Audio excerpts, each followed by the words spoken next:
Hi, and welcome to another dose of virtual vitamin Z. This is DZS News for the week of July 19th, 2021. I'm your co-host, Stephen. And I'm your co-host, Claire. Let's jump right into some Detroit Zoological Society updates. What do we have this week, Stephen?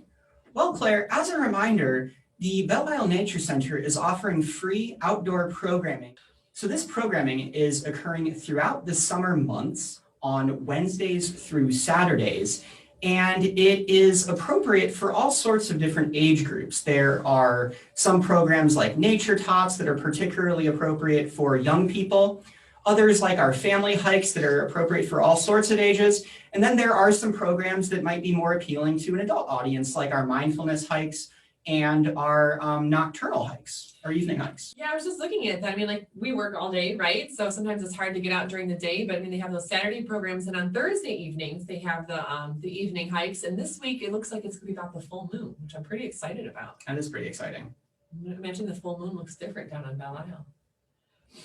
Speaking of Belle Isle, their Bio Blitz is continuing. So there's several organizations who have partnered together, and they're using the iNaturalist app, which is a citizen science, also known as community science, participatory science, collaborative science, many names. But it's an initiative to go out and document as much of the living beings and living things on the island. So plants, animals. People are going out with a phone, with a tablet. If they have the iNaturalist app, you can take a picture through it. And then it documents into a global resource of the different biodiversity. So it's a really neat way to learn more about your local environment, make some really up-close observations, maybe discover some new species that you've walked by all the time and just didn't even notice. So if you have any interest, head down to Belle Isle, download that iNaturalist app, and you can participate in the Bio Blitz. Claire, I have a wild idea. I cannot wait. If somebody goes down to Belle Isle for their free outdoor programming, maybe they could stick around to do the Belle Isle Bio Blitz. It would be a very efficient use of your time. And did you catch the pun there? It's wild nature. Well done. Thank you. I hope you all appreciated that too. Next up, as a reminder, the Plastic-Free Eco Challenge is ongoing through the rest of the month. So even if you haven't already signed up, you can do so by following the information at the bottom of the screen and then joining the Detroit Zoological Society's team. And if you do that, you will maybe see that our current leader is Claire. So that said, regardless of who is leading, I think the fact that it's an activity that encourages everybody to think about their single-use plastic consumption and think about ways of minimizing or maybe even eliminating it in certain areas, ends up meaning that we're all winners, animals are winners, the entire planet's a winner. This is true. This is true. It's all in the name of plastics, and I do have some really great teammates at home. My daughters have been helping me out with remembering to bring reusable straws if we go out places or pick up something along the way. I mean, it's summer, it's hot, sometimes you want to pick up a drink. And if you have your own reusable straw in the car with you, are set up for success and to lead the leaderboard there. But again, all in the name of plastic free. Speaking of helping animals and the environment with reducing the use of things, Gorillas on the Line campaign continues. This is an initiative to help recycle electronics rather than have them move into the waste stream. Many of our electronics contain a metal called coltan, which is mined out of areas that are native to gorilla populations, especially in the Democratic Republic of Congo. And this mining is incredibly destructive to the habitat. So by recycling old electronics, especially phones, that coltan can be removed and reused for new electronics. And of course, the best thing to do is use your electronics as long as you can and only replace when you need them to be replaced. But in the interim, we have a great way to recycle them that also helps gorillas.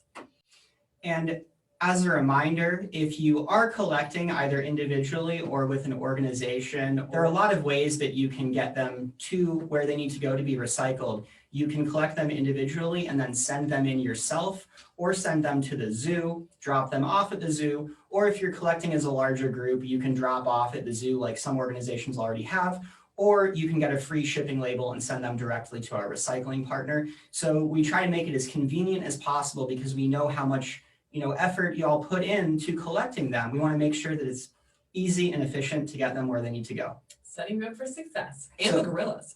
Definitely. And so the information at the bottom of our screen, just reach out to us. And if you have any questions, we will be able to help you out as soon as we can. All right, Claire, back to you for our feature story. All right, so we have a feature story that features an animal that actually is not a resident here at the Detroit Zoo. So it's not a species that we care for directly, but in many of our conservation efforts and in partnership with the community and all the conservation efforts that we do on a global scale, they benefit this species as well. We're going to be talking about orangutans today. Orangutans are native to islands out in the Pacific, especially to Borneo, and they're facing a lot of habitat destruction. A lot of it comes from the palm oil harvesting. Palm oil is found in almost everything that we eat. It was even in, I was checking the other day, it's in my coffee creamer.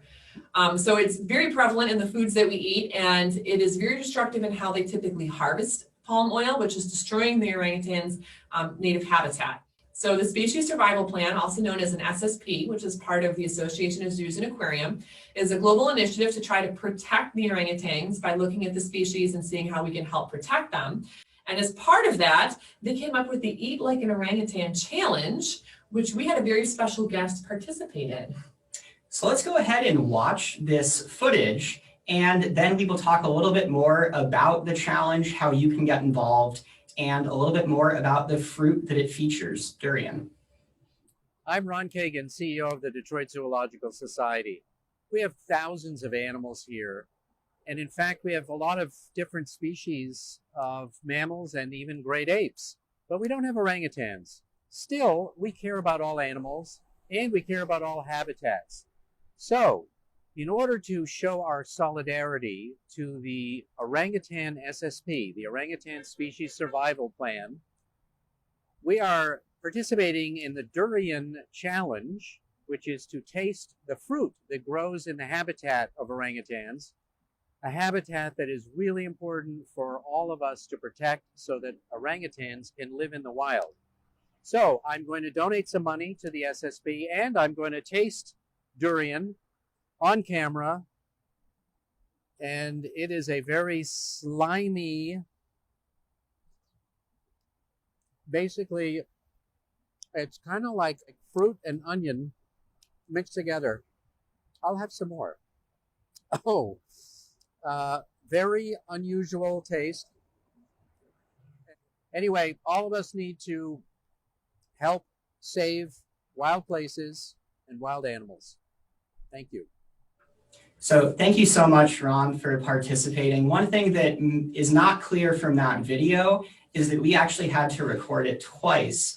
And so Ron went through that process both times and ended up having 4 servings of durian, which was much more than the 1 serving that we had requested. So thank you for that, Ron. And sorry about that, Ron. So to say a little bit more about the challenge, as Claire mentioned, orangutans are a species that are losing habitat, and it's really important for us to raise awareness about that, as well as how our actions can contribute to it, and also to raise funds to support orangutan conservation.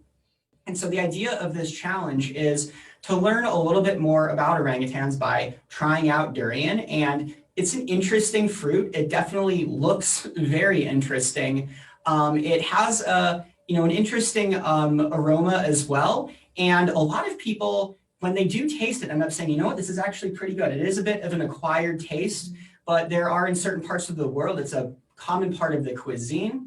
And it ends up in things like rice dishes, even ice creams. So it's definitely worth checking out. So one way you can get involved is by trying it out and then making a donation, or if you're unable to find it or just want to put all of your funds into the fundraiser, you can also just donate directly. The information for how to donate is at the bottom of the screen right now, and that'll go directly to the Orangutan SSP.